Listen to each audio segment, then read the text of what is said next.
by 34 cars. But right now, the position he's in, he actually has a small advantage because everybody else is opening the air up in front of him. And here we go. Trouble, contact, and a huge crash.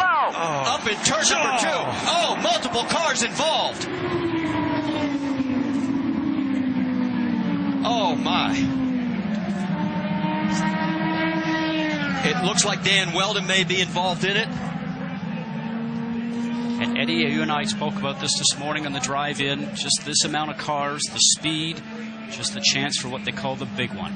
And what happens in conditions like that, even if you're 300 yards behind that, you cannot stop these cars. The only option you have is to try to avoid it, and it was impossible to avoid anything there. And you saw Willpower, his car involved as well. My. What a mess. That's Townsend Bell that was, I think his car was up on its side there, the 22. 15 there of Jay Howard. An additional entry. Excuse me, is that the 19 or 15? I can't see with the sun shining there. Some of the car is broken. They're showing that as Alex Lloyd, the 19. It is the 15 of Jay Howard. Yes. One of the cars actually flew for about 200 yards in the air. Red flag is out here at Las Vegas Motor Speedway on lap number 12. And from high above, you can see the carnage. We talk about the car going through the air. Eddie, you know that these cars run so low down to the ground. We mentioned before we saw them hitting the ground and sparking, that anything underneath the car, underneath the floor, underneath the tub, really just gets the air underneath the car itself, and up it will go.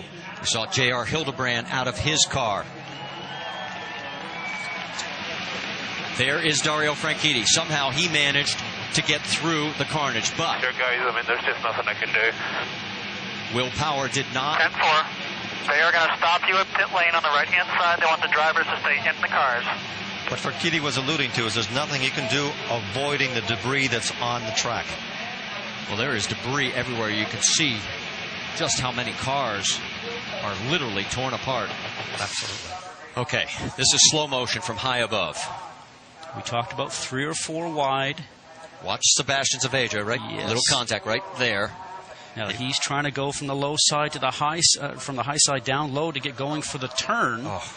And what ends up happening is that he got stuck back up there, turned around, tried to take another move going down, guys, and the back end started to come around, and that started the chain reaction. He was uncomfortable being on the top lane, and he tried, like you said, there's the car. Look, there's 2 cars that are airborne. This puts Wheldon racing in perspective. This is the horrible accident that everybody has always hoped would never occur. And as we said, 15 cars we now know of involved out of the 34 that started this race. We're under a red flag situation. We'll step aside.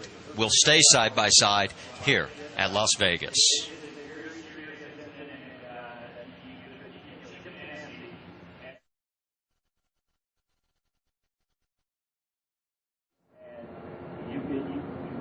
And all the action starts up front, Marty. As you know, we just mentioned it's very difficult to try and avoid it.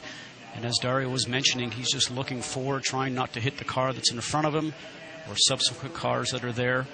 And luckily for him, he got through before everything started to go just upside down. But it's also where you position yourself on the track. He was Patrick. Exactly what happened in this 15-car melee. And Eddie, as we know, when you're driving along at these speeds, you're going the length of a football field in less than a second. So if something happens in front of you, you can never have enough reaction time. It's impossible. You have no time to do anything. What happens maybe is just a small miscommunication between 2 drivers.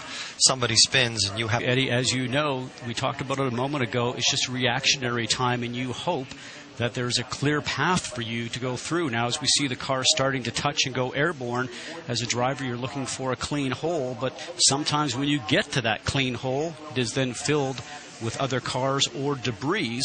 But for